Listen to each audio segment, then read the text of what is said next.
How to check birthdays on Snapchat. To get started, first of all, open up the Snapchat application on your phone. You will then be taken to the camera screen on Snapchat. On this screen, go to the top left corner and tap on your profile. Here, you can edit and view your profile information on Snapchat. Then, tap on this balloon icon right over here. This is where you'll find all the birth dates of your friends and wish them by sending them messages or snaps. There is also another way. Hit the backspace and go to your top left. On this page, scroll down a bit and find the section My Friends, then tap on it. Tap on the name of any friend.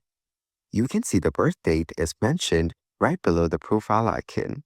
So, by following these easy steps, you can check birthdays of your friends on Snapchat. Thank you for watching.